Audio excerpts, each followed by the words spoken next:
Hallelujah, praise the Lord. Di ile di ia. Faatalo fatu nei vai ngole fiafi ia ile. Faasau sau mafo ia se tatou ainga e mai se fo ia le mamalu o Samoa. Fapena ona tatou mafuta faatasi ia ile au nanga ia ale tatou ainga le Global Kingdom TV. Ia mai te tonu o New Zealand nei. Ia ilalo fo o le taitainga. Ia le fionga le faatonu, ia le sunga le faafiangainga taulangi, ia Pastor Mikael Pureta, ia faape fo le faletua ia Sarah Tanielu Pureta. Ia, nei vaenga la fiafi ia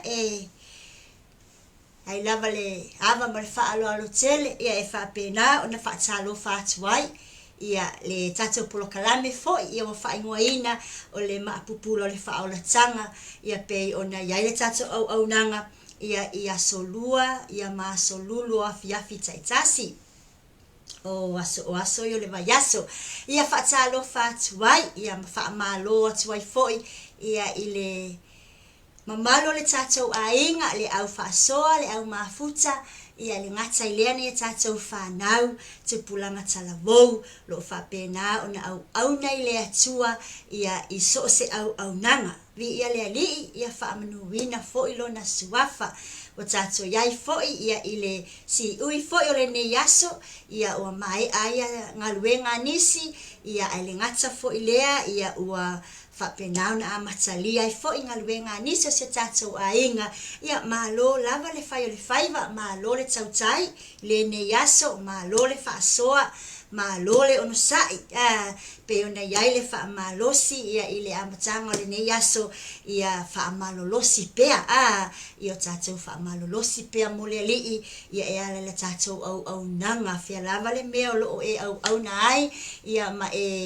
ngalue ai mo le alii fea fo le tovine lo e ngalue ai ia malo lava le faamalosi faafetai atu le au faasoa faafetai atu le au nofo tatalo i faafetai atu fo le au mafuta po le tatou ainga lo mafuta ina tatou au nanga i o lau share ia o se vaenga o pita sili fo ilena taua le tatou au nanga o lo faasoaina atu foi ia le au nanga inisi ni fapena ona malo mai se nganga pe manu malo mai se nganga awale atu maluna finangalo amen haleluya ia o tatu au nanga mai tono pa mas North New Zealand nei ia maluto au na fatau va ia pe ona ia le ne fiafi o tengi Samuel City ia mai pa mas North ia le nawa ia lungo tatu platform ia le ngoa fatau va ai se o amataina tatu se talo ia no tatou whaangasolo ai lea ia e peo na masania ile tatou polokalami. Hallelujah, praise the Lord.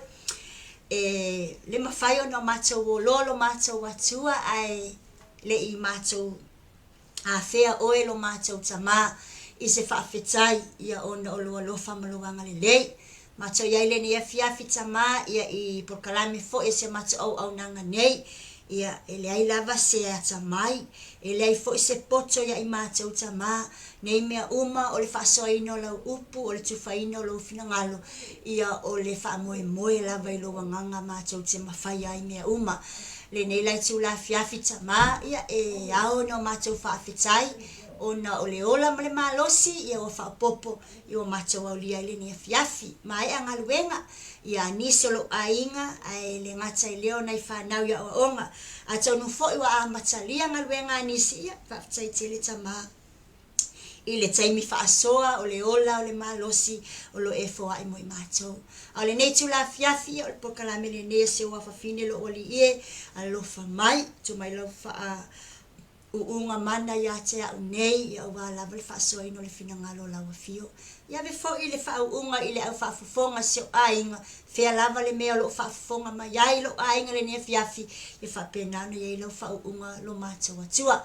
ia whaamanu ia atu fo i se o ainga mafuta a le ngata i lea o se o ainga sa whaasoa le upu le nei aso se ungai whaafenga inga i o whaletua o ti akono o ao ma le whanau ia whaamanu ia tele lava ia te i lātou whaafetai foi o no lo lātou au nanga mo o ele au noa ia lo mai lo langi lo mātou atua le ne fiafi se o mātou sula lau vi inga, se o mātou wasu ia se ava mo oile ni fiafi, e whapena na tali masine ia aile tātou mafutanga, ia whawheilua, ia i oia nganga pa ia aile ngata i leo le mātou au tapua i mare au mafuta le ni fiafi.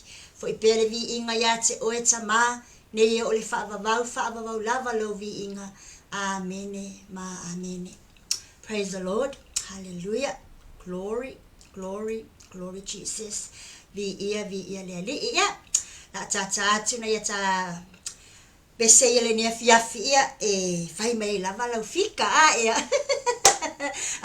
Le anga leo te wa ai atu e tatou inga whaasoa mai leo la fau lo fatu noi Samoa. E te leina whao ngā mi latou tā leno ki tara ma latou si ufofonga le anga lau te musa whao ngā leo si ufofonga nea fia whina whai asinga mahalosi.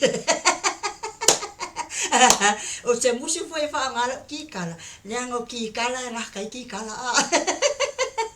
le nea fiafi le la o te mawhai e tātu ni pese o nei pese ia ele ia masaua ia ele whatanga ina lava ai o te whaamole mole atu tātu le pese te loa e whetau le leimo o ele nea fiafi ia ma ne whailo tūla ia e lunga whaisina ringo hoi lele ai awa pe tātu nei e te loa e fai ona sufi ai lo loto le nea fiafi ia ona e mawhauwholo loto la ia ma si ia ai au lima ma avelo vi inga le atua amene hallelujah ai a tātu fo e te ilo e mawhai ona ngai o ye lo tino me la atu ua e la tātu ta vi inga le nea fiafi ia fai mei au fika ia lo inga le nea fiafi o te iloa o au poka la me mulu pesa o pasta ia tātu ne ala ia le whapena ia la tātou peselea la i mai la ia ai mai sina ringo ia se mai la ia lea tātou kalami amen.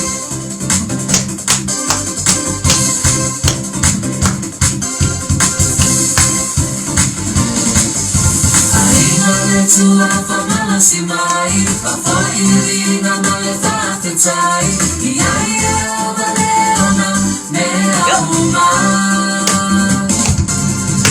se leo mai te vai ai o no te nana noi no e nana ta te sisi no mai sauni no tula i mai au fa mai toi fai to ano na toi a fio mai o sai no na mai ata mai fati lo mai hallelujah mi ele tama e ala le nana pai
te lo ai nga fa melo pul pese fa malolosi mai longo vinga nga wai fa vai ia fa malolosi fa malosi le tino fa malosi le locho fa malosi le nganga o le vi inga fa tali le atu lo na vi inga amen haleluya ala va mea tatu te fa ia o lau mea te sila le na ta ua taona e fa foi o le fa fetai vi ia le ali ai tele ai si atu le atu amen so se te mea lo tau sanga ai tele ai si atu le atu mua le fa fetai lau vi inga ia te ia wana le se no ia Tired of ads ruining your music? le mafai no tatu maua uma mele tato te mana na wai a tonu na safa inga benga le sile nei aso ke lo le ele fa pe e kusa uma foi ka ko ele ke ngale ka ko fa inga benga e sa wo le fale e sa wo le sile fale va pe ngai lo ke le sa le fale sa va ia ku le be le fale ko sa va ia ku sa tama e te tina pe lo le aso Facebook lai ma se me mo fai le aso Facebook lai ngaso le fale e ngai ka le loko ke lo e tama e sa fu fa pe nga tina se sa va ia ko pe lo ka me tama fa fe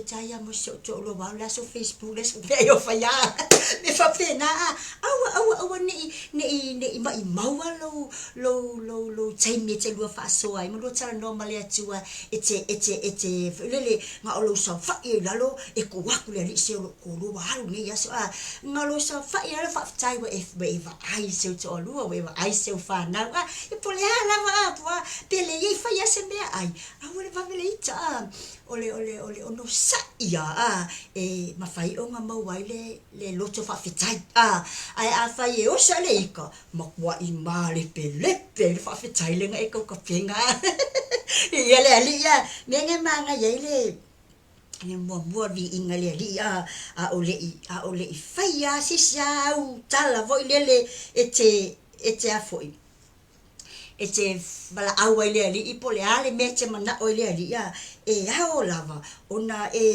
mua lava fa pe tama thank you it's me is thank you Lord awa lava ni fa mua ina ni nisi lava manati ya te va pe le ali wa halu ne yaso fa no pe fa pe foi lo utama ai alofa mai o ti nga lava ya pai mala fa ya no mo ingia tu wa tu lo tu le ali fa tanga le nganga le ali fa pe tu lo thank you Lord vi ia o tama ke lo o ki fa lo mo inga fo ya pe fo me nga ma nga ya kau bangai makai lau vi inga va tu le ali ona fa pe na le ona fa so me fo le tama be ai ko ke manga what so before you say something ile mele ke manga mua sila fia le ali ro dot fa fikai so solo mai lo leo mele sila fia tama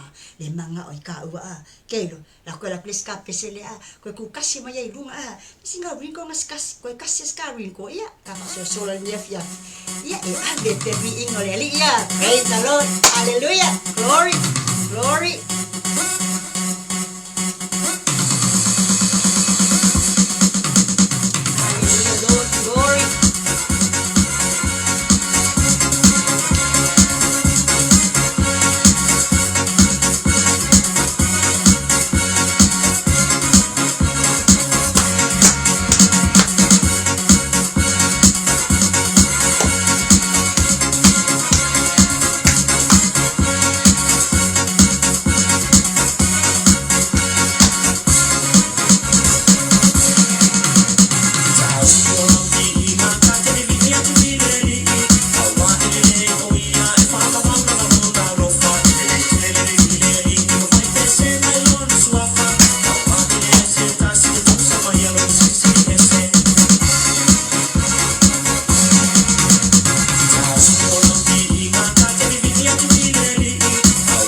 ia le ali. Yes, hallelujah.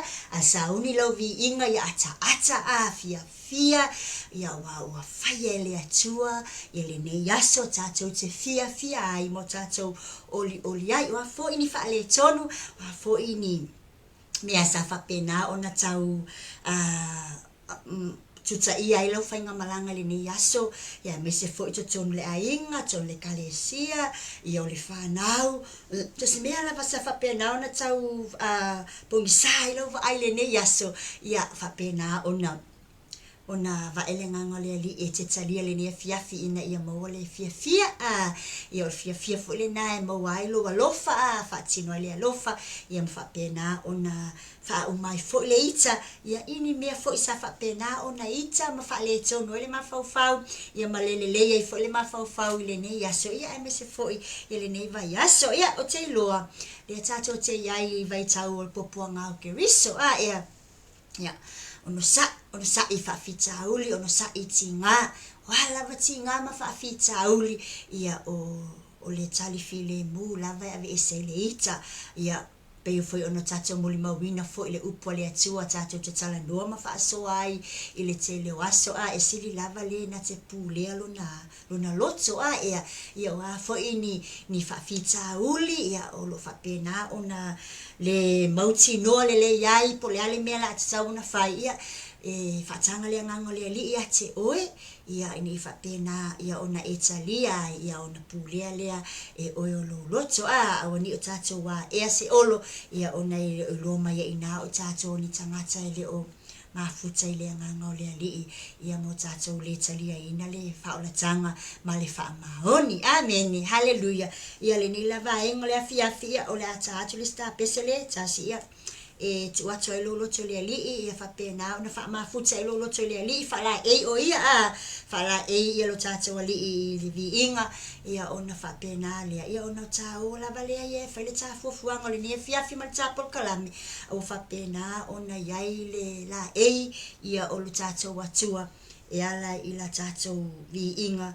ia fa pena ona tato sulai nai lona lofa malona ngalele hallelujah ia le ali praise the lord ia ale la tato le pesele ia fa pena ona tato tapena ina ia le bi ingole ali ia ala le mafuta ina olona ngale ya amen hallelujah glory ia lo loto ia kapena ona la mona ina ia le pa mai le nganga ya te oe ala da ia le lo watua ia ma kapena na lo paso ai ia glory, praise Lord, glory Jesus.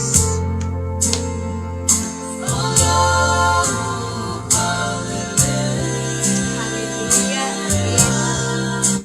Glory, hallelujah, Lord, praise you Jesus.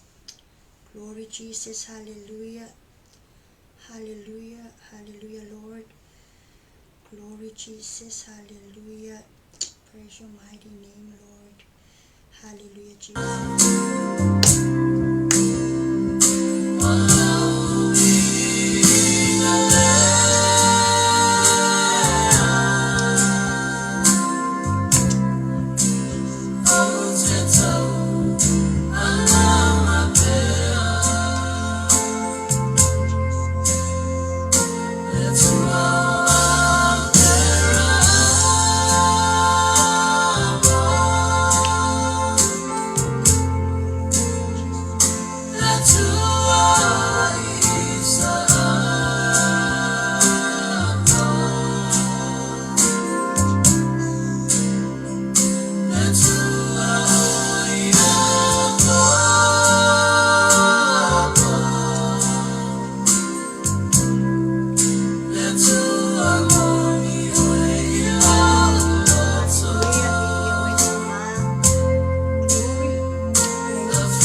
mātou atua. Tu mawatu pea ia te oe le vi inga ma le whaani tanga lo mātou tama. Whaafetai te le lava. I mea sili wai whaia mo i mātou. Le mawhai le mātou ngangana o na whaamatala lo le lei lo mātou atua. O oe o le amatanga o oe o le ngataanga. O oe o le atua e alofa muti vale. Mātou iai le ne fiafi lo mātou atua se o mātou sula lo alofa mloanga le lei. Ia e alofa ia e whaamanuia i o mātou loto. A o mātou a batu le whaafetai ma le vi inga ia te oe. Whaafetai te le lava tama o no lau upu. Wa mawhai ai o no mātou au auna ma whaasoa, ma tala noa, ma whetu wha ai ma si o mātou a inga nei. Whawhetai lau upu a whailea ma so o tanga o mātou tangata. Mātou te tuwhaina, ia ma whaaso o ina ai, ia so se vaipa noa o lo whapena o na ngā lala i lau upu, ia ma fia maua, ia le alofa ma lo wanga le lei e ala le ai, i lau Faaolataga lo mātou atua.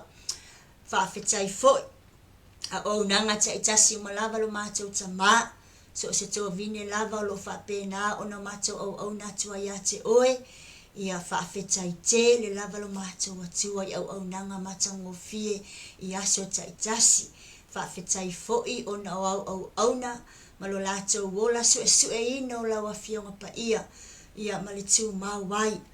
Mātou ba aia ia le telefoi o perofeta pepelo lo tau mawhai lava tama tau whaasese ma avesese lo finangalo e maise lava lo tamali i anga lo mātou atua.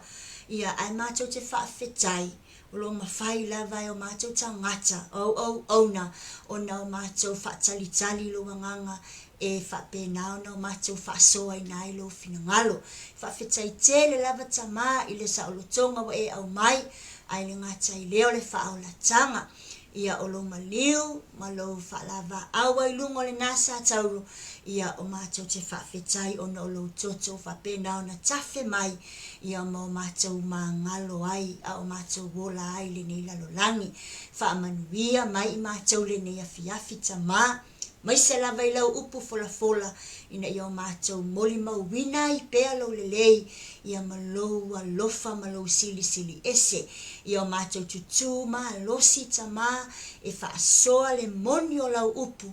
Ina ia awane i manu malo le ti a polo. Ma perofeta pepelo lo tau mawhai e whaasese ina lau finangalo e ala le upu moni. Ua mawhai ona e au mai amo i mātou.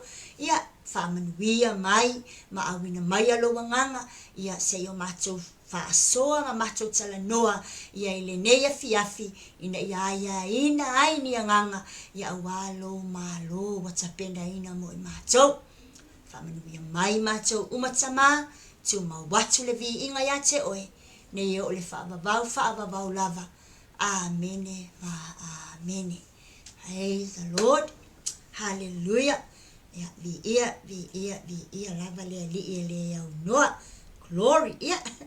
O ai foi wa ma fai o na mafuta mai le neiva enga le fiafi ia o te whaatalo whaatu ia te oe ia le tino ke riso ia whapea foi lo tato a inga whaasoa ia au nanga taitasi ia whaafetai tele mo au nanga ia malo lava le soifua whaatalo whaatu le sunga whaafea ngainga ia pasta tito lua iwa ia lo mawhai o na mau atu lo na suafa le nia fiafi ia malo lava le ngā lulue foi ngā luenga o whapena o na wala awina ai whamanuia le atua mo oe whapea foi le whale tua ma le whanau ia whaatalo whaatu foi beautiful sister Sene tai alii ia glory hallelujah vi ia le atua o na oe sister whamanuia tele le atua mo oe amen ia so aingo le global Kingdom TV ia ma paanga uma ia whaamanuia le atua whaamalo lava le whaamalo losi so ainga the messengers of peace and love of God ia malo lava le soifua malo fo ile ona sai whaamanuia le atua ia le tato ainga i le ola fo ola fatu noa mai Samoa ia i le sunga whaafeangainga ia papa ya papa fiu a lesi ya balfale tua ya hana papia foi ya tato ainga ato le ufasoa malo lava le unsai malo foi le fia ile ali malo na fina ngalo ya le tua ngane ya Jimmy Brown ya le tato ufasoa fale nganga ya malo lava brother vi ile ali fa manuia tele le atua mo oi ya mai se foi ya fuafuanga ya malo foi vala au wina lo ya vi ile ali praise the Lord hallelujah ya le nei va inga le fia o te fia so o atu ya le upo le atua ya whapena una whaasoa ina le nei aso ya mata mai lava i le tae au i le tatou porkalame a mata ya maporkalame ta itaso le nei aso ya se o mai lava le nei afiafi ya le ngata se tatou a inga ya nisi fo yo ministry o lo latou whaasoa le finangalo le ali nisi fo e ka le sia ya so se tasi lava ia tau lava ina o pi ia matu so atu la tato au nanga e pe ona yaile nei afiafi praise the Lord hallelujah o le tato polokalame ia o whaingoina ia o le Maapupula o le Faaolataga amen hallelujah o i tato te whamanatu ina ia te tato yai le malosi anga o lo o pupula mai le Faaolataga lo tatou faaola ina i taua pe lavia ina i taua amene hallelujah ia pe fela ona ia se manatu o faautu ai le tau au nanga le nia fiafi fa pe ia tu mau ile atua po le tu mau ya keriso or abide in Christ pe ona ia ile ta faautu le nia fiafi o le ta polokalame o faingoina abide in Christ po le tu mau po le pipi po le nofo i totonu ole meolo iai po lo toloto iai lo tato li faolo Yesu Keriso po le awai ma Keriso tele lava ele faawinga ina faale nganga ele tangata o fapena ona tu mauli ali ma malama le lona ali ma ia la ngona ina le mafana o lona ali ia te ia amen hallelujah ila le nia fiafiso ainga e tele lava ia mau ese lo fapena ona tala noa ile fionga pa ia lo tato li faola ile fatawa ina lea ole tu mau po le mau ya Keriso amen hallelujah po le nofo tu mau ya Keriso tele lava mau ole fiong pa ia le atua lo fapena ona manino ai ia le nau ta inga lea te fia tala le nia fiafi ina ia fapena ona la ngona pe itato malava ia le pupula lea le pupula lea o le Faaolataga amen hallelujah ole nei la fiafi o fia au mai la le mau lea na o faamanuia ina i foi lo mai le tusi lea a Ioane Ioane lona mta upu se fulu o lona fai upu lua se fulu valu nga ile lua se fulu iva le peo ina le faautu iai se manuia na o maua mai foi hauia ile tu mau ya Keriso fa pela lo na faita wina le la faita wina mo itato fa pena fo ya o lo pelu le ne fiafi mana ya fo ta faita fa tasi yai amen hallelujah io le fionga pa ia le ne ya le atua o te abatu fo ile o la fa vau ya te ilato la to te le fano lava e o le fa vau ele mafai lava se tasi ona fao ya te ilato ai lo lima o lo tama o lena foa ina mai ila tau ya tea e sili o ia inisi umalava ele mafai se tasi o na fa o ila tau ile lima o lo tama praise God hallelujah fia faita watu fo lenga ngana fa peritania fa pel faita wina John chapter 10 and I will use verse 28 and 29 for our discussion this evening. And praise God, hallelujah. For my Father, praise God, hallelujah. I give them eternal life, and they will never perish. No one can snatch them away from me. For my Father has given them to me, and he is more powerful than anyone else. No one can snatch them from the Father's hand. Praise God. Hallelujah. Ile fai tau ia malu tatou whaafofonga fo i malu whaalongolongo atu ile au mainga o le finangalo o le atua. E ala lea ile tusia Ioani. Pe o lo fesilingia ai fo i lo nei tangata au na. Pe a fai o Yesu lo tatou keriso o le Maapupula ia o le Faaolataga. So o le fesili la pe o fesilingia ai lo fo i nei au nanga ma lo fo i tangata o lo whapena o na savali mo le ali. Whapea. What does it mean? What does it mean to abide in Christ? Po le ale whawinga ina o le mau ia keriso. Praise the Lord. Hallelujah. Se au mai le upule abide, se tala se fa malama tili muai ia lo fo I vai ia ma se feso soani atu fo ia te oele ai nga pele ole atua ile fa longo ai ia male mai tau fo I tele fa soa au na le atua ia ma fo I wa fa wina ti kono fa le tua ma o lo lato fa so le upole atua e ma fa ona o fa winga ina fa ingo fia lato manatu lato te ta uai le mau male atua ole abide is to live. To abide in Christ means to live. To live or remain in him. Pole tu mau. Praise God. Hallelujah.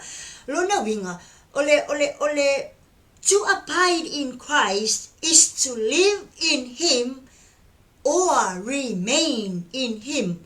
Londa winga tu mawai. Ya tu mawai, ya nofo mawai, ya keriso. Ole naunu ta inga lava ya te au o loa ita tauna o faso ya te ole ne fiafi. Ile fa manu ya ino lo loto ile mau ya keriso. Ona ole tele o lu itau ole o langa o mai lu I oi ma lu I au.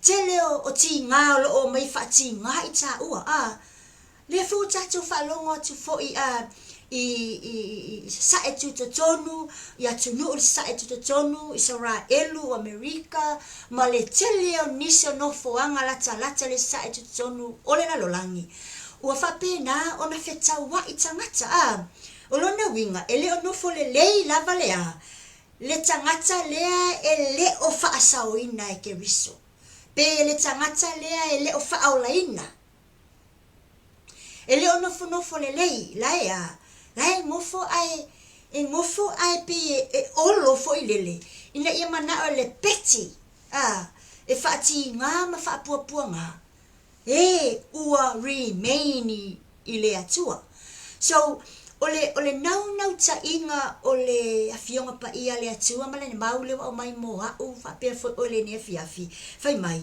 live in Christ. What does it mean? Fai mai abide in Christ. Longa winga fai mai go live in Christ. Fai mai alu fo la no fo yai ma mau ile atua. Onga lo la ia lea ele ko pa ia lava o ngi fa afika uli ele ko o aku miki nga ya ke oi o fo tinga nga lo la longa ai le ma fa yona manu malo lenga onga wa ngofo ya ke riso. To live in Christ, so many blessings kako ke mawa mayai. So ole la le fa winga ina ya te oe mahau. Ole mau ya keriso. Fai mai ole tu mau ai. Praise God. Hallelujah. Olona winga pe mane foi si maule no mau mai le tusile Roma. Roma valo no foi mua. Le fa winga ina foi fai ua faaola ina ita ua when you and me are saved amen hallelujah Olona winga, what describe ka ua, being in Christ. So once ka ko ke o ai I le atua matatou mawai, lona winga, we are in the presence of God. Fe mai lo le Roma na e valu le na o mo mai fo ile si mau matango fie. Fe mai le Roma e valu fe pu mua, fe mai le nei. Wale ai se fa asala ie o ya ke riso Yesu. O e le sabavali I lale tino. Ai ile la ile anganga. Praise God. Pai fo le iai. Olona winga. Once we abide in Christ, we are saved. Se koe fesili lava o ya ke awa. Le halo fa winga ina Nancy o le abide in Christ. Po le halo fa winga ina Nancy o le mau ya ke riso. Fai mai. O le mau ya ke riso. O le faaola ina. Ato atoa. Oa. Atonu foi. E fa pena foi so fa winga ina. O le faaola ina saved. O le lavea ino ita ua mighty ngā o le lalolangi ma puapua ngā. Ma le tele o whaafita uli. So, once e save ai ka ua pe ua lavea e ta ua. Longa winga. Ua o tanu nofo mau ya ke riso. O na fai mai o le tusile ale a Paulo le Kalesia Roma. Fai mai.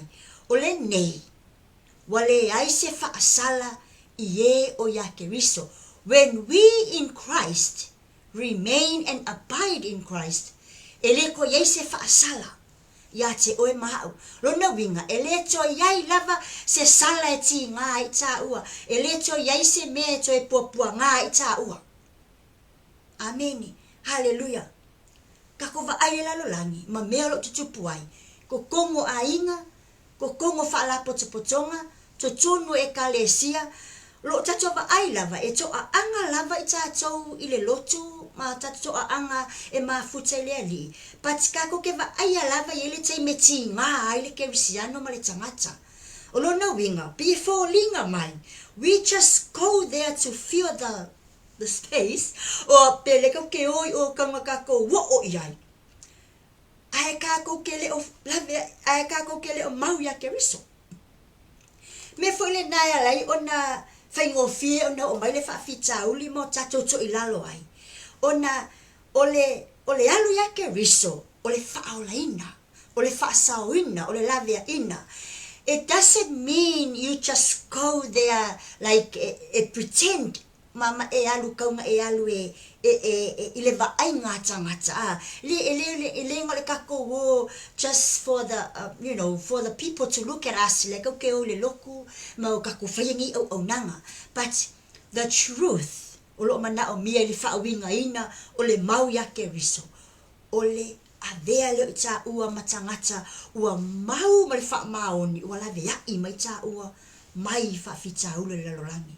Fai mai leo Paulo, ele ko ise fa sala ya te ta ua. So ele ma fai o ko e sao mai se sala po se me ki ngai ka o ya ka ua. Pe a fa pea ole a mau ato atoa. Ma fa winga le lei ta ua le mau ya ke riso ole fa aula ina fa le nganga. Amen. Praise the Lord. Fe mai fo le mau fo le na ari fo e Paulo le Kalesia Korinitso le lua Korinitso lo mta upulima lo fe upe school fitu le fa pia o le nei a fai o ya ke riso se tasi o le tangata fo wia. Amen. Manino ya o se wa ya ke riso whoever abide in Christ is a new person, new life, new heart, new soul, new everything, new plan, new language. O mea uma e fo. Langa wa fa nau fo wina, wa fa fo wina le tangata. Nia le kasi fo le nga le fa malosi na Paulo le nga ave le Kalesia Korinitso le tatou te ala langa I fo le tele o taimi mo tatou fa pe o ai wa ya ke riso o le tangata fo wia, and that is the truth. A le mea le fia tuli mo o e ma o le ne fiafi. Ia fa maoni la tatou mau ya ke riso. Ia fa maoni le avea yo o e ma o le tangata fo. Pe o le fai mai Paulo fai mai. O se wo ya ke riso o le tangata fo wia. La le mea lo tupu wa ma vai le o la tuai. Amen. Hallelujah. Praise God. Mai whaauta ua o mai leo la fau. O lona winga, leo toi whaamatala e Paulo. Pe ua toi whaamanati e Paulo. Le mea tonu lava le tala noa Ioani. Whai mai Ioani. Hallelujah. O te avatu leo la e whaavavau. La tau te le whano. Lona winga. Once, wa ave tātou matangata fau, wa a mai leo la e whaavavau ia te tātou. Hallelujah. Vi ele ali, mawhai mai. Ele to e whano lava. Ele ko yeise anga sala. Ele ko e o mai se tinga. Whai mai, ele to e whano lava e o ile whaavavau. A ele mawhai fui lai se kasi o ngā whaoa. Le manuia le la au mai ele atua, ma le fau lea. La au mai e ke wisa mo i tā ua. Pe a whai, o le a mau, tu mau, ma nofo ai tā ua, ma ola ai i tā ua, ia ke riso. O lona winga o le mea le fia wha manino mai i ele tusi lea Ioani.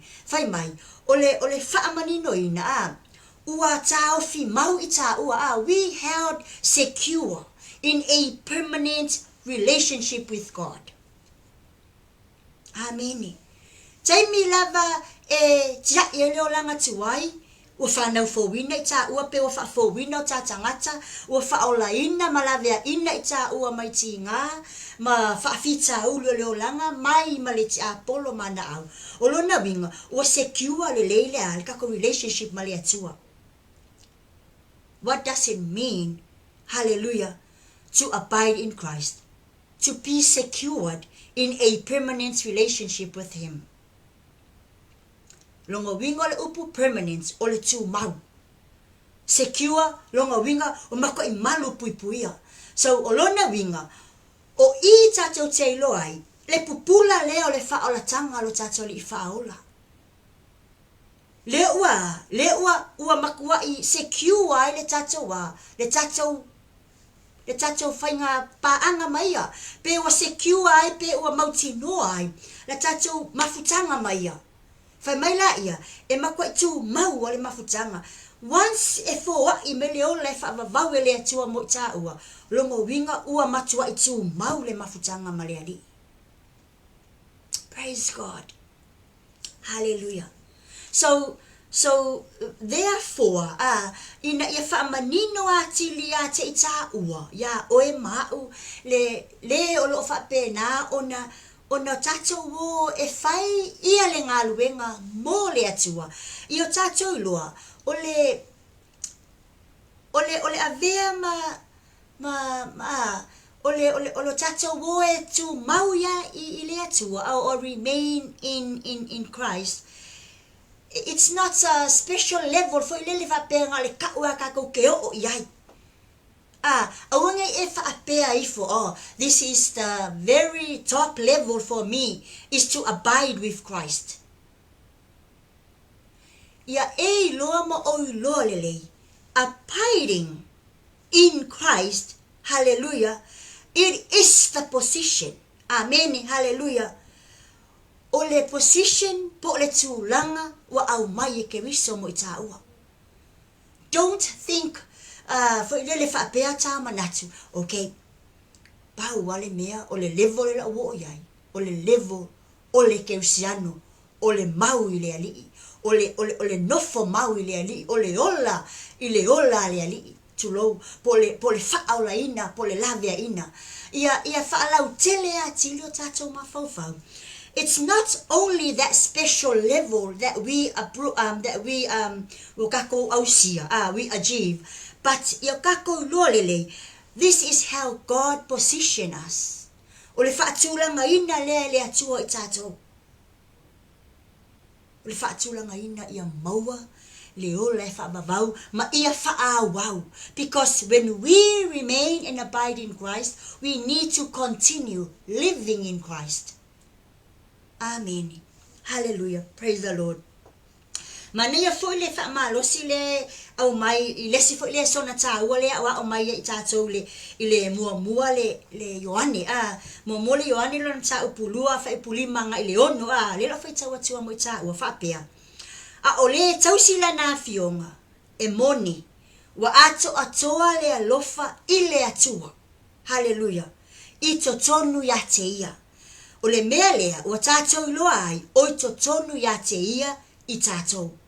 Hallelujah, vamai. O le whaapea o lo tu mauia I totonu ya te ia. E tatau o na savali o le natangata, whaapei o na savali o ia.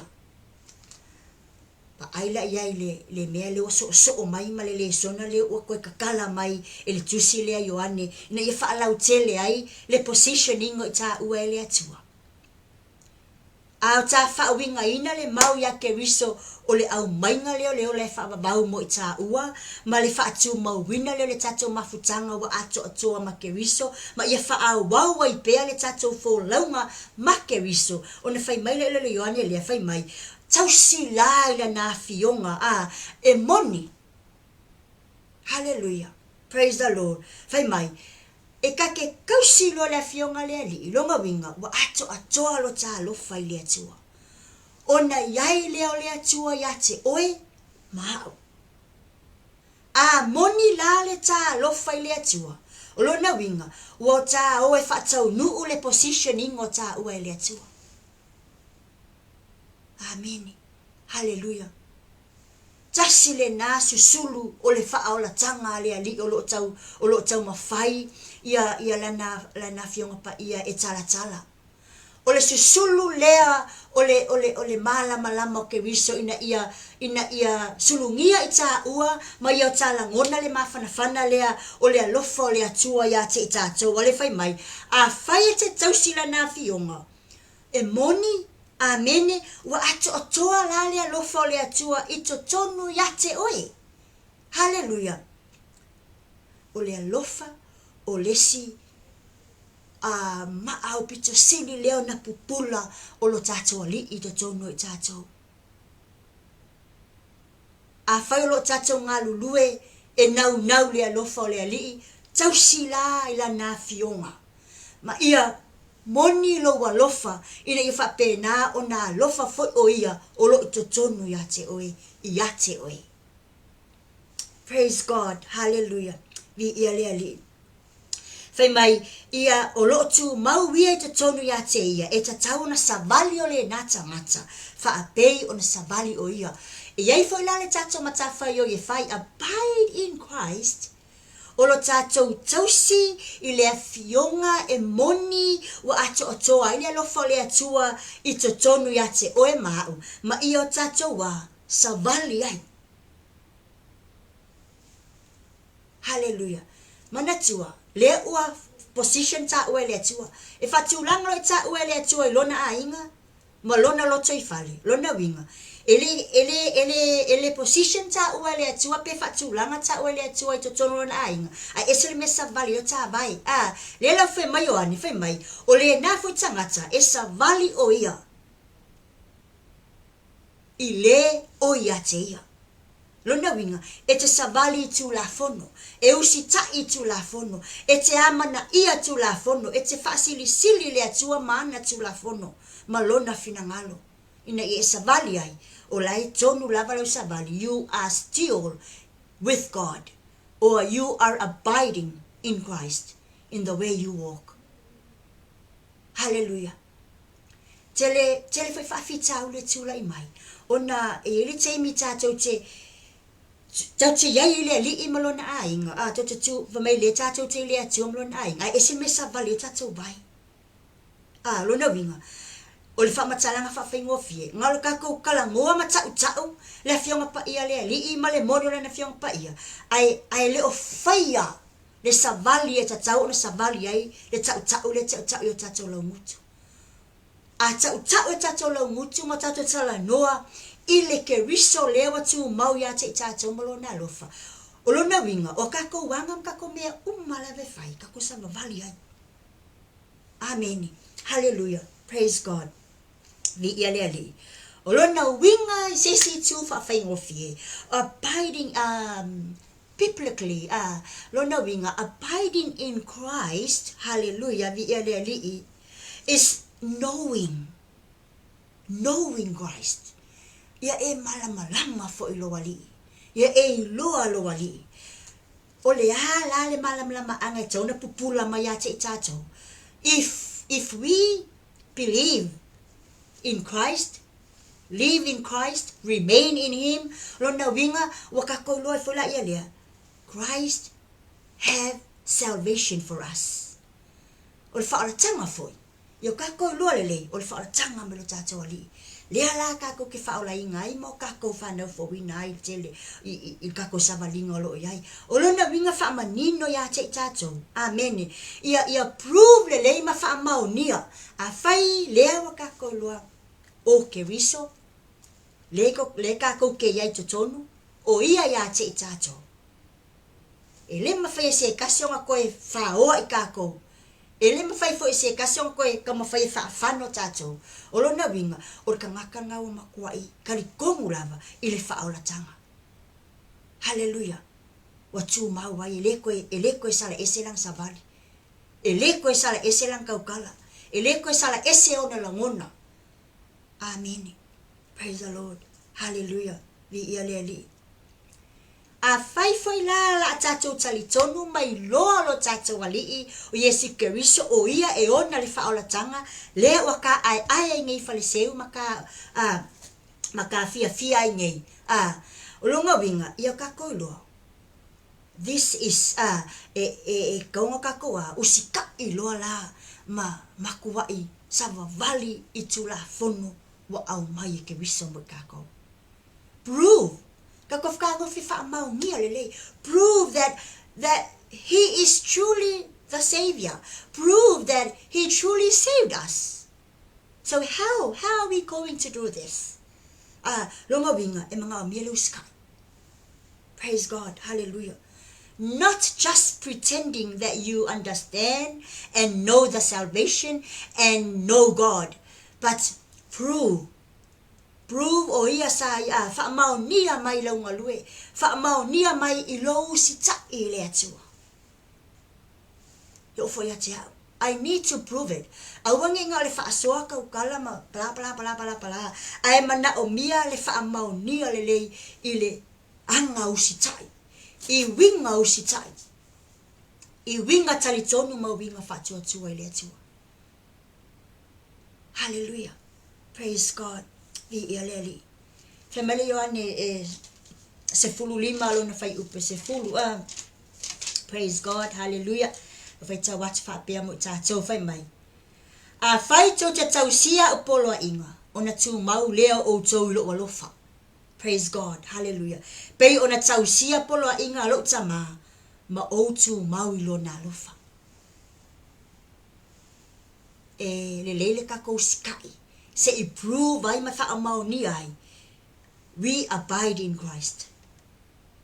Amen. Kako whaamau ngia wo tatou mau ya ke riso. Ilo tatou tausi poloa inga. O le tausi poloa inga o lo na wingo lo si tai le atua. Hallelujah. Ia le ali. Praise God. Tasilia mea ta ua ile tangata ua mau ya ke riso. Ele nga o lo ngofo le fale o le atua tulo. Ele nga o le fai o lo fale fe me o lo o yai le atua ma oe le atua. Ai ke le usika I polo inga. Mana ia le usita I polo inga. Ina ia wha maunia. O le point le fia mana o mia. Prove. Have some proof that we are abiding Christ. Have some proof that we know the meaning of abiding Christ. O le usita obedience. Tau si polo inga. Femai le tau ile au mai. A fai to tau si polo inga. Ona tu mau lea o tau I lo walofa. Pa ai. Ele ko yei se oi. Ele ko yei se makiva. Fa le nganga. Ele ko yei so kako wola samu se tulou fa le nganga. Ele ko yei so kako kau wangale ele ko yese kako fekau wai ile suenga ongi kako manguia pe a failea kako ke kausi polo inga ia le atua vaenga uma ia le mau ya ke wiso o vaenga uma ia le ola ya ke wiso male tu mau ya ke wiso Praise God. Hallelujah. Lesi vaenga cha ue kako ke proving ai lo tato yai male atua pole mau male atua pole nofo ito tono le atua ma nofo tu mau ai fe mai kako muli fa teta inga le ale a Yesu Keriso. Amen. Hallelujah. Praise God. Se yo faita watua le mo le Yohane. Praise God. Fai up mata upulua alo na fai upu ono. Praise God. Hallelujah. Fa pelo ni faita wina. O le fa pe lo tu mau ye to tonu ya teia. E ta tau ona sabali o le nata ngata. Fa pe o sabali o ia. Longo vinga. E kakaunga kako muli i fa ta inga. O le ale sabali ya Yesu. Yo kako muli ai. We need to follow the examples to prove.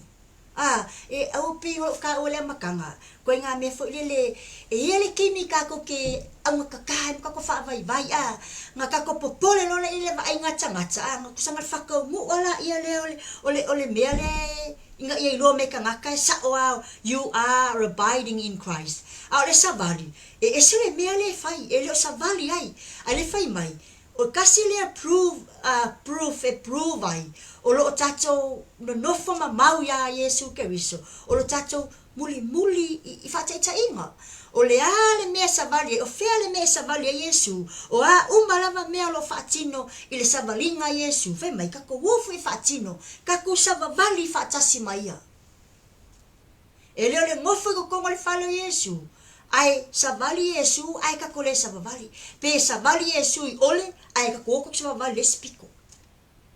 We need to follow muli pe yo na tulanga vai muli pe so se me ala va fafio a ilo tatso faola lo na winga ole me ala va fafio a Yesu o lo na fina ngalo fo le na. So we have to follow to prove that he is, he truly saved us and he is our savior. So that is how we abide in Christ. Kasi nga ba ngai e fa mau ngi ai lo kako mau ya Keriso lo kako muli itulanga ba lo tato li fa ole Keriso. Praise God. Hallelujah. O lesi mea taua e kakaung kakola ngona ina mawhaawinga ina ile mau pea ya Keriso. O le a kako sa oloko mai ai i kako wanga sala fai yaso kai kasi. Those habitual sin of the person. Is kako nga sala fai so. We will be free from those kako ke le koe fai. Pe a fai lea o le a kako nofo mau i le atua. Familia mau le mai le mo Yohane mata upu tolu. Alo na fai upu e ono.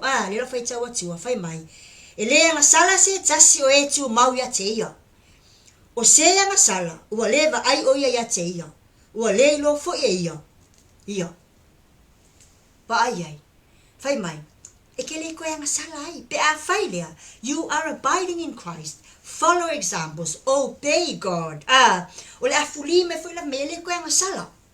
Fai mai. E le nga sala se tasi. E tu mau ya te ia. Whoever abide in Christ will be free from the, from the sins. From everyday sins. Hallelujah. Ai fai mai le fasoonga. O se nga sala. Ua leva ai o ia te ia. Ua le lo foi o ia e ia. Ai a fai lo wakako leva ai. Makako le tu mau ya Keriso. Ia. Ngakako nga sala lo la. Ia lea. Longa winga. Wakako leva ai. Wakako le muli. Wakako le usikai. Ia ele koe yango mai foi la o ia bale fai mai o ele lo foi o ia e ia e la le kai milenga a fa pea wa kako fulikua lava mo kako bo ese mai le atua longo bingo ko mai fai le nga sala e fufula lo kako nga sala se tu lo ma sa fa afika ko nga sala wale lo mai la kako se ivanga nga wa e koe foi. Amen. Eke koe ngofo tu mau i le fale leo lo tama. Longo bingo lo koe fo ike sala mo fako ese. Longa koe loa mai lea o oe e io. Ai eleise anga sala e o mai ake oe. Mahau. Pe a fai lea e tu mau pe ta oa ya te ia. Ai a le tu mau loa i o ka fai o lo le wrong. O ka fai o lo le error. Wa ka fai o le mea. e le fina ngalo e le tatou atua. Praise God. Hallelujah. Le si vai nga taua le taua me le yoane mua ma tau pufa al fai upu e se fulu tolu. Lo fai tau atua, fai mai. O le mea lava le nei wa tatou lo ai. Ua tu mau i tatou to tonu ya te ia. O ia fo i to tonu ya te i tatou. Aua o lona nganga. Ua ia fo ina mai ya te i tatou. Wow. This is one of the most important parts of life when we abide in Christ. Is the presence of God within us. Le ufa manino le mai ele mau le wa mai ele Yohane le mo tsa pu fa fai upue. E se fulu tolu a le ngofai ka wa kua fai mai. O le mea lava le nei o tatou lo ai. O tu mau i tatou to tonu ya te ia. O ia fo i to tonu ya te i tatou. A wa lona nganga. Ua ia fo ina mai ya te i tatou. Hallelujah. O i fo i kako ke a wea ai mo kako no fo utai. I le presence o le atua i le tangata. A wai le nganga o le atua ya te oe maa. O lona winga, o le au wai fo i tā ua i le ainga ma le atua malona mamalu. Hallelujah. Le mawhainga ko whaiangi ngai o inga mangi o nganga mangi. Wow, malaka po kalami. We can't do it without the Holy Spirit. Ai le mawhainga kako maua le Holy Spirit po le nganga pa ia o le atua. Pe au kako le nofo mau i le atua. Kasi fo ile nga mia ka ua lave ka mo fata ua e ta ua. Au ka ko manga o mia le presence ale ali e ta ua ka me fai. Ka feeling fai le ka savalinga ma me uma. So we need to abide in Christ. Amen. Hallelujah. Li ile ali. Glory, glory, glory Jesus. Hallelujah. Maneia ia maneia ole tatu fa winga ina le lei ole nofo mau. Ia ke wiso. O lai. Faa wow. Awane i o lai. Ma fase le mutu le mafutanga. O lai pea. Hallelujah. Longa winga nofo ai te tonu ina. Awa lava ni o kako koe. Kau mamao mai ia. Nge ke wale loa mai e ia kako. Awangi o kako koe o ese male atua. Nge ke o kako wanga sala. Au fungi kako ese male atua nge ke o kako le maua le alofa le tu mau mai le atua mo tatou pe kako ku mau ia ngai. Pei fo o le tu mau le atua lona ta o Yesu lona ta ma. Le fo nga alofa lona ta ma ia te ia. Le no ta inga fo la le na Yesu Kristo mo tatou. Ina ia tatou nofo mau i le atua. Ina ia tu mau le mamalu. Ina ia tu mau fa manuyanga. Tu mau le faaolataga. Tu mau le atua mai tatou. E le to ese anga sala tatou te whaia. Le to ese tinga. Le to ese faafitauli. Hallelujah. Praise God. So my dear family, just want to encourage us all about the presence of God. Ya te tatou. Fa ma losi ta ua. Amen. Hallelujah. Ia ta ma futa pea ma le atua I taimi uma. Have that constant companion with him. Awangi I koe whaatete aina ta mafutanga. Ia constantly ia whewa I ta ua ma le ali I taimi uma. Hallelujah. Praise God. Foi le na mai foi le si maule a mai le tusi le ateu no mem ta uputolu tasi fa upu valu le fa pe o le ali foi o ia na te sabali o luma lua te fa tasi mai na te le tu una oe na te le la foa ia te oe aua e te fefe aua foi e te matau. O lo tata watua, e le mawhainga, inga ke le kula fo inga I ka ua. Rona winga le mana o tama, ia pipi I pea I ta ua ma ia. I le ta sabalinga, wa uma lava ta me fai, have that constant, relationship with him. Be a companion. Ia avea o ia mau wo e mawhanawhana le lei e te loa sabavali. E le tu ua ai oe. E te le matau e te le fefe ai foi. E le la fo ia ai foi o ele atua. Amen. Hallelujah. O le presence nga o le atua ya ke ka ua. Pe afa apea ka ke pipii mau i ate ia. Nofo mau i le alii. Malana faaolataga. Usita. Tau si polo a inga. Awane i tue ang sala. Awane i tue leanga. Ele o mai se ti nga. Fe mai ia paulo. Ele o mai se faasala ya te i tātou. Pe a whai atu mau i tātou i le atua. Sava vali ma le atua. E le atu la fo ina i tā ua pe a tātou mau i ate ia. Ai a tā o ma le atua. Ai wisi ki mwinga le wakawhia o a ka ua le ka ua ala. Ia o ngā vero le mameo le a kau ma mau ai tā ua ma le alii. Lona winga la le sa vali la le atua i o tā luma. O le a le iloa ma i tā ua i le atua. Hallelujah. Praise God. Awane ingalo. O lo nofo mau ya ke riso lo ainga. O le puipuinga fo le nao oe ke riso mai whaafitauli. Hallelujah. He will have that protection in difficult times. He will have that protection in difficulties ka ko ke whaafisanga. Amen. Hallelujah. Pe fo fai mai le salamo e fase fulu ono ta vita lam ta upu alu fe mo fa mai o le atua o lo tatou malu ia ma lo tatou malosi e fai o ia ma fesoso ani sili puanga. Yes, hallelujah. He is a refuge and strength for us all. So he will protect us. Pe au tatou tu mau ia te ia. Ona au tatou te malu ai. Pe au tātou no nofo mau ma ke riso i le nei o langa tātou te savalia. Wha nofo ai lau a inga i le whale lea. Wha nofo ai lau ekalesia. Wha nofo ai oe ma lau to olua ma lau whanau. Wha nofo ai o tātou anganga i le puipuinga lea ke riso.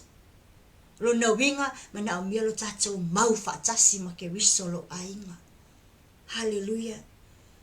Ia le ali fa mai for salamo a ta vita iva sfutasi ve mua o le nofo le mea lilo o ia le sili ese e mau o ia le paolo o le ona le malosi umalava. Yes, hallelujah.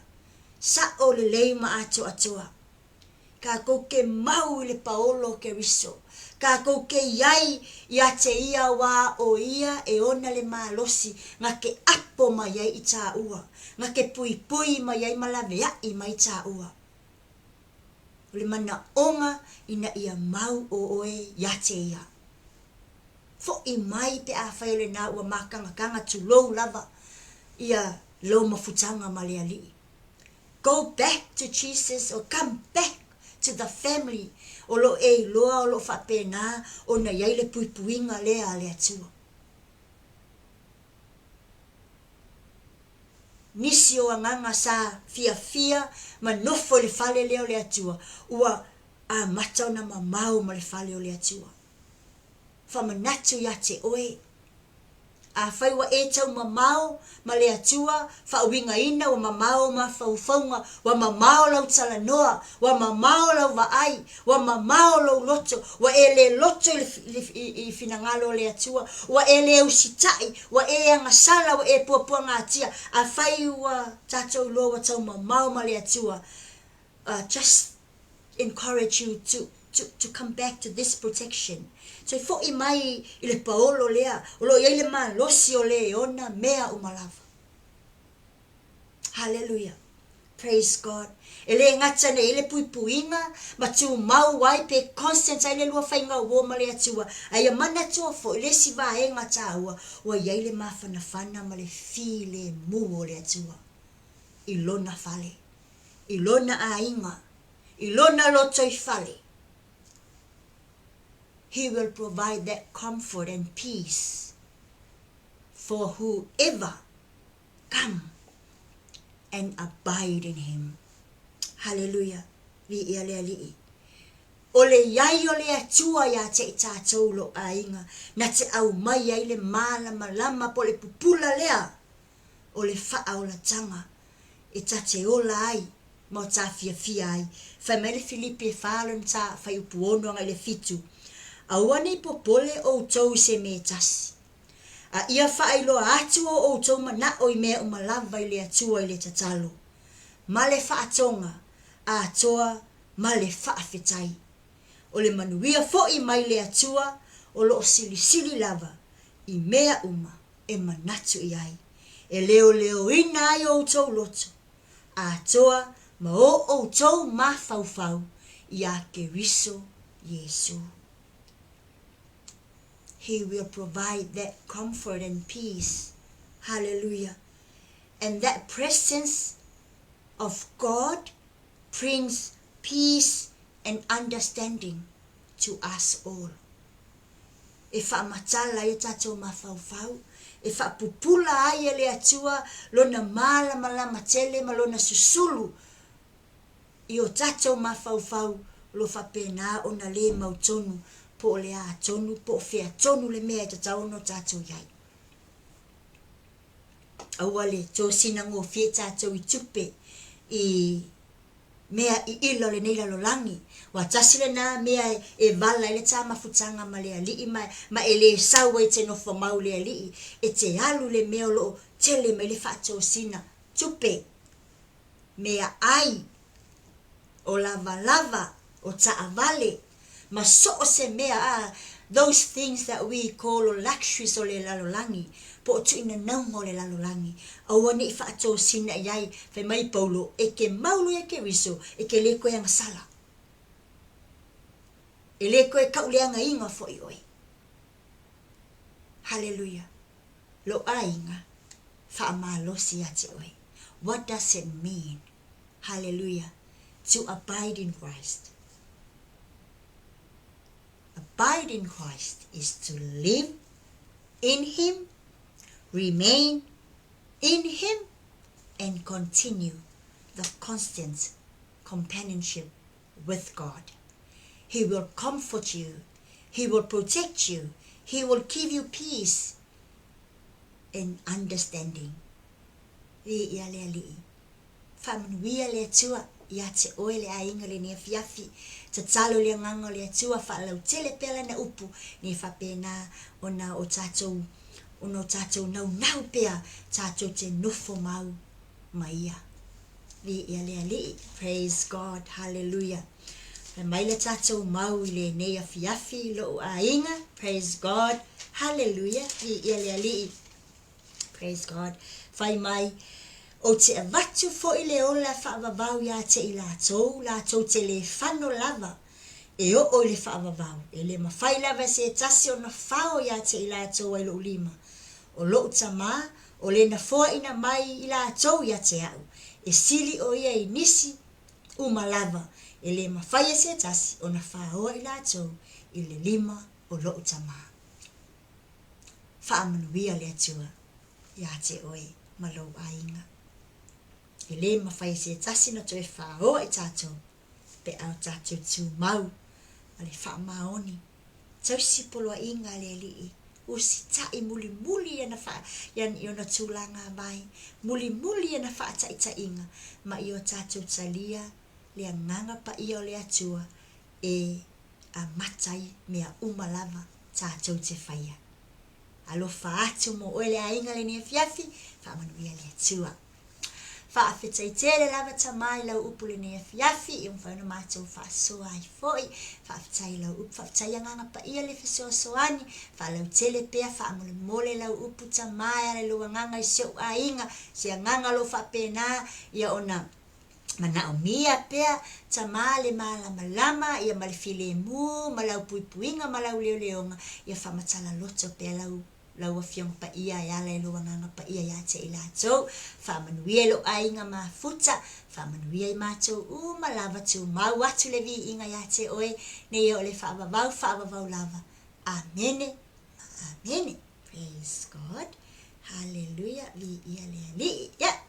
Ole nale tatou whaasoa ia la tātu le tā pese muli lea ia ma o tā whaa tō whaai whaamanuia lea tua I whainga malolonga le nia fiafi ia watulo tau soifua lau le lei ia le aso ata iau ia me whapena ia ona tu mau pea, le alofa o le atua, ia te outou malava, ia ile ni afi. God bless. Hallelujah. Praise God.